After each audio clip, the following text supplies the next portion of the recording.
The land behind me is Chalons in northern France. Today, Chalons is in the heart of the Champagne region. But 1600 years ago, in 451 AD, it was the scene of one of the biggest and bloodiest battles in ancient history. I'm Matthew Settle. Nearly 500,000 men fought here as the Roman general Aetius tried to halt the advance of Attila the Hun and his terrifying barbarian hordes.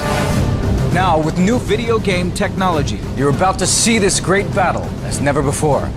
The vast numbers of soldiers, the troop formations, how they fought, and how the battle was won. Get the view the generals wished they'd had. Now, on Decisive Battles.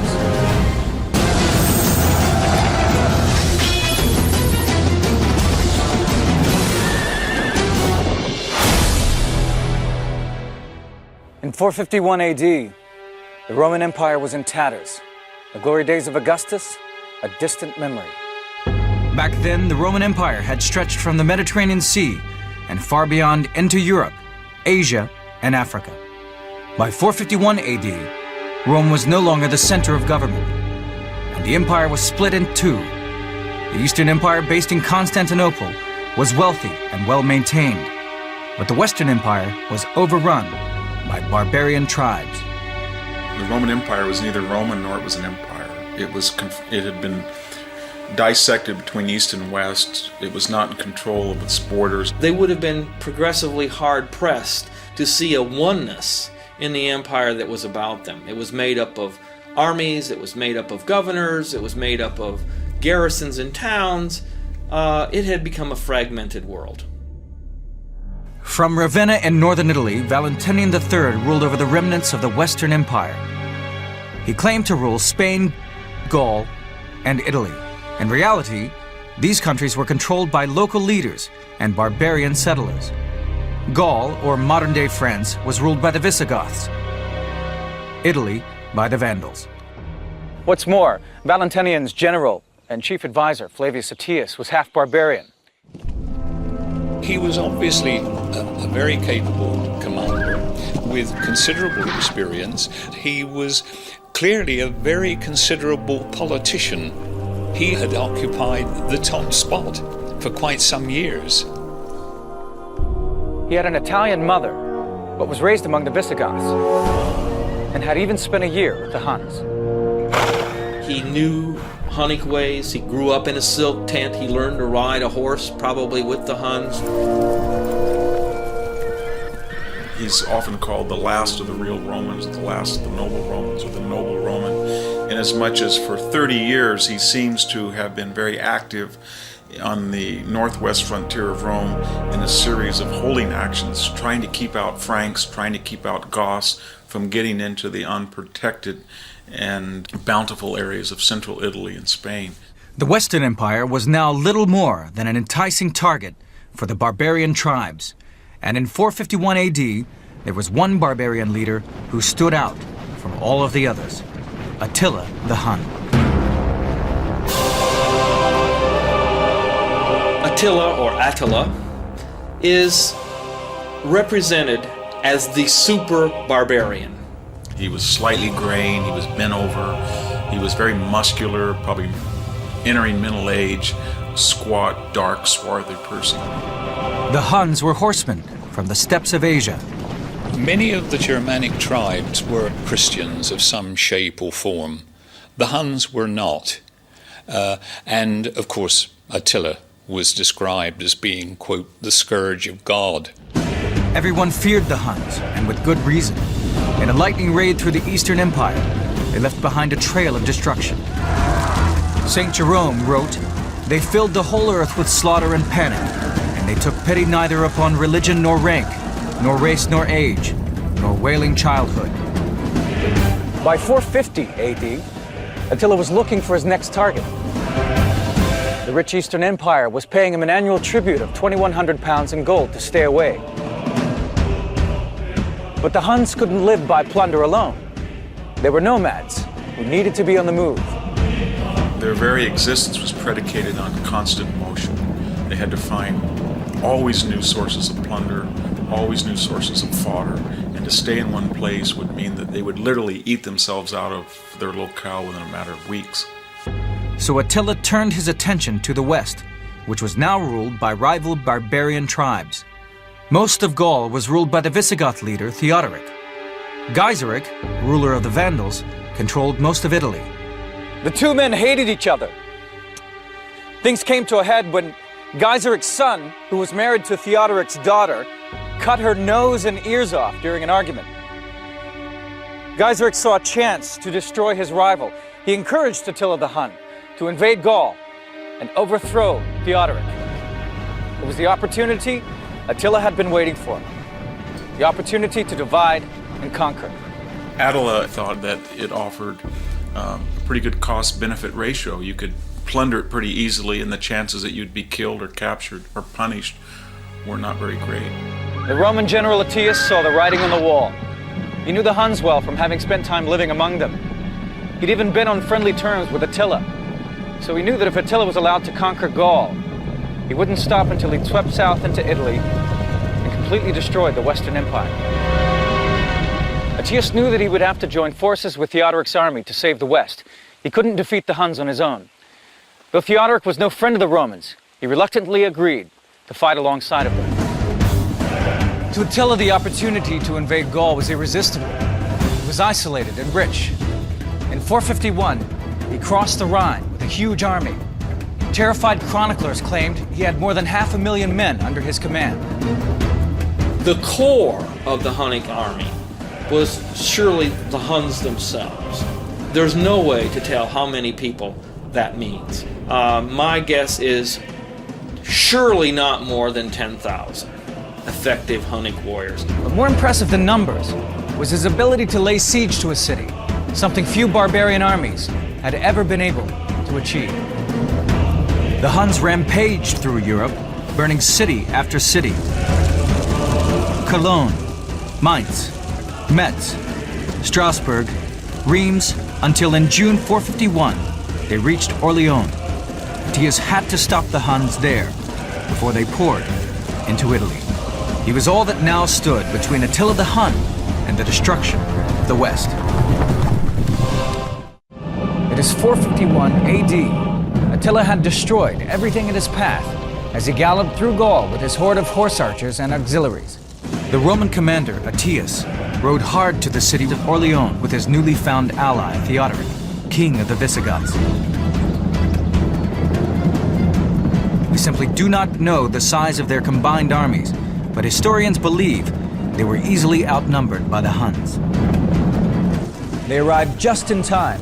Saint-Gobain, the ruler of Orleans, was about to surrender to the Huns. A fierce battle began in the suburbs of the city. Attila, never afraid to retreat and regroup if things looked bleak, pulled his men out of the street fight and made for the open country. If there was to be a battle, Attila wanted it out in the open spaces where the Hun cavalry could have free rein. He pitched camp near the town of Chalons.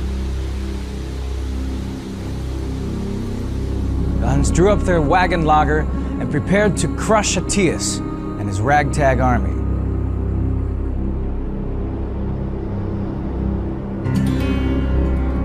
Attila made no attempt to fight until mid-afternoon. Instead, he stayed inside his wagon circle.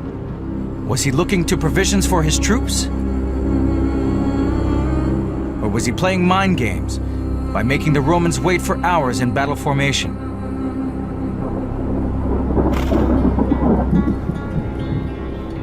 When he finally did march, most of the daylight had gone. But the Romans had no difficulty in seeing the huge army which formed up behind him. Attila's plan of attack was pretty simple, and that was to put the Huns themselves in the middle of the battle line and head as quickly and as directly across the field of battle and then tear apart the center of the enemy army. Attila placed himself in the center of the line of battle with his own Huns.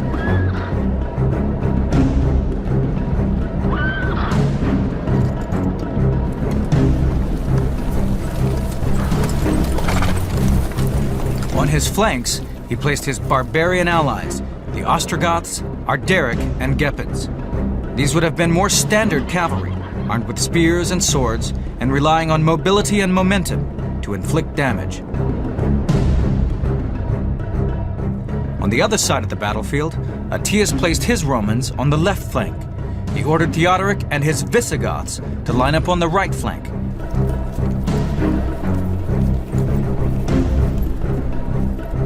And in the middle, he put the cowardly Sangiban.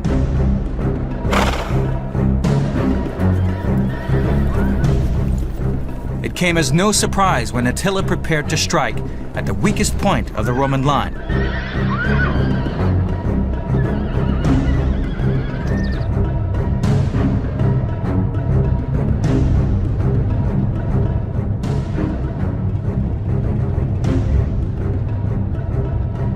The Romans had placed the weakest part of their force in the center.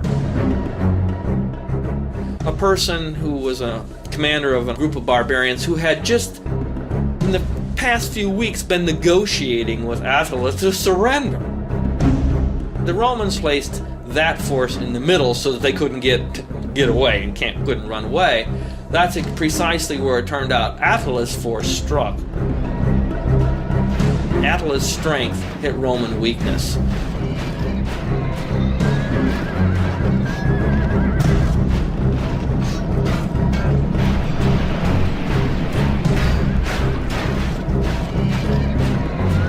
Aetius was no fool. His plan was to draw Attila into the center. This would enable the left flank and the Visigoths on the right to cut off the Huns' line of retreat back to their wagon camp.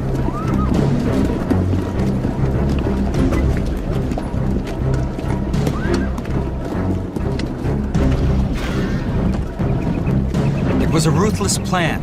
Aetius was prepared to gamble the lives of Sangiban and his men to help save the Roman Empire in the west. Attila ordered a mass cavalry charge straight at the Roman line. The Battle of Chalons was engaged. The Huns smashed into Sangiban's troops, smack in the center of the line. Sangiban fell back, and the Huns pushed forward in pursuit.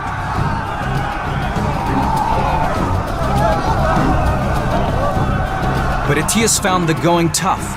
Attila's tribal allies fought hard, and although the Romans hemmed them in, they did not have the sufficient numbers to completely outflank and envelop them.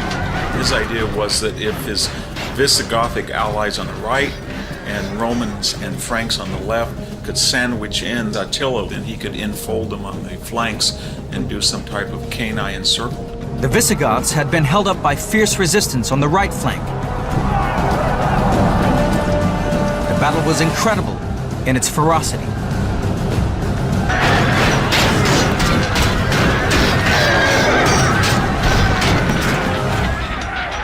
The casualties must have been staggering, although the numbers given in the sources are just for literary effect. But surely thousands of men were perishing that day. The battle swung to and fro. Because it had begun so late in the day, the light began to fade quickly. If the Huns were able to fall back to their wagons, it would be very difficult for the Romans to attack a fortified position in the dark.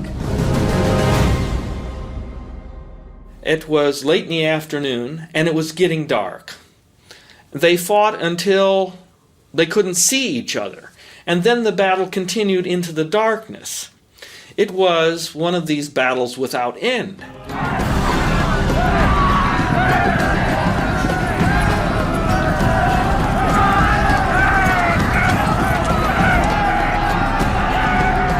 The Visigoths chose to attack the flank of the Huns. So it was the Visigoths who saved the day. Their added weight seemed enough to turn the tide of war in Aetius' favor.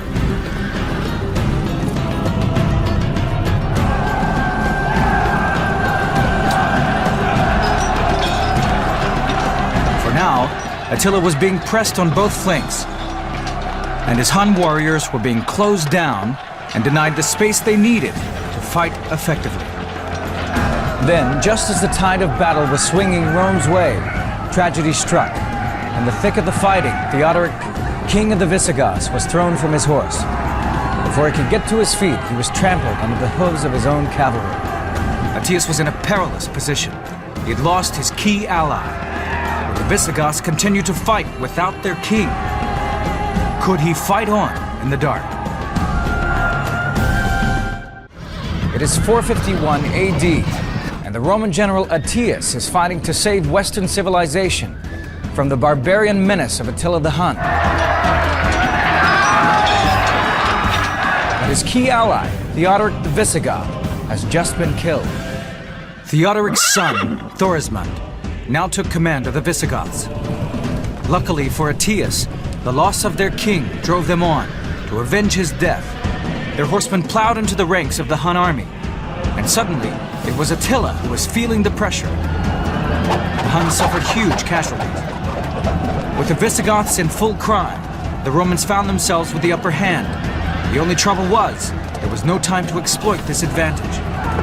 The sun had set, there was no more light, and chaos reigned in the battlefield of Chalons. In the darkness, forces became detached. Aetius himself, much as Stonewall Jackson, got detached from his forces and was all but lost, and then found his troops.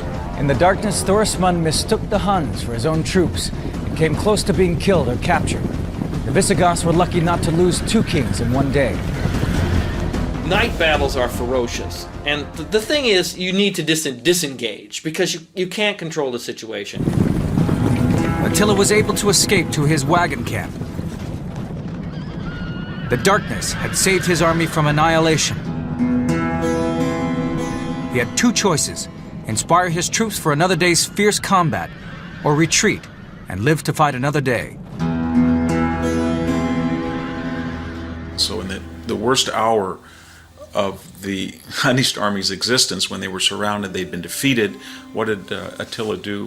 He deliberately screamed, yelled, he showed his masculinity, his fearlessness, and then he actually created a funeral pyre and threatened to immolate himself. So little did he value his own life, and so much did he value the reputation that he would die undefeated. Neither of these two great commanders, they didn't know what the casualties were that they had inflicted. They knew, however, that their own troops were terribly bloodied. These two armies had exhausted themselves. Aetius probably got little sleep. He was left with a real dilemma. On the one hand, he had the opportunity to crush Attila once and for all. On the other, he had to consider the future security of the empire. The Visigoths had only supported him because of Attila's invasion. The Vandals were also unreliable. These tribes only stayed in line because of a Hun menace. Remove that and warfare could break out all over the West. There was the perception that maybe the destruction of the Hunnish army might embolden other tribes that are now our allies, but after the battle will be our enemies. And back at Ravenna, the governing center of the empire, the Emperor Valentinian was worried that Aetius was now the most powerful man in the West. To the people, he was the heir to the Roman generals of old. Already they were calling him the last of the Romans. The next morning, it's essentially a stalemate. The Huns are in possession of their lager, and the Romans are in possession of the battlefield, which meant that the Romans won. But the Huns were still there. The ancient sources tell us that Aetius only reached his decision on the following morning, when two things happened. First, the body of Theodoric was recovered, and his son Thorismund was proclaimed to be the new king of the Visigoths. Second, it was obvious that Attila was trying to pull out rather than prepare for another battle. Attila withdrew the next day because he realized that his army was in no condition. Once dawn rose and they saw that horrific carnage on the battlefield and tens of thousands of people had been killed, he realized he was in no position to press home the attack. Aetius knew his own personal standing was high. He had just beaten Attila the Hun, the scourge of Europe. But could he trust the Visigoths now that they had a new king? And what about Gaiseric the Vandal? The Hun invasion had been his idea. Aetius had done enough. Attila was in retreat. The West was safe. He decided to take his close-fought victory and attempt to strengthen the Roman position. I think that what the battle did was it brought people together. It brought the military and political forces of the empire in the West together one last time. The mauling that Aetius gave Attila at Chalons was to prove the deciding factor. True to form, the Huns launched another lightning campaign against the Romans the following year. They swept down into Italy, utterly destroying the land as they went.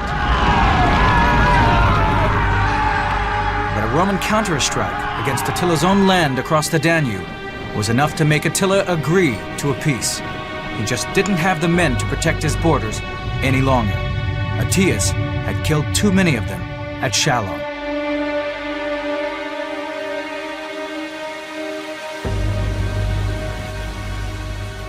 The following year, Attila the Hun died as he had lived, bloodily. He married a young bride and drank so much that when he had a nosebleed, he drowned in his own blood. Without their fearsome leader, the empire of the Huns splintered and fell apart. And as for Aetius, his story ends badly as well.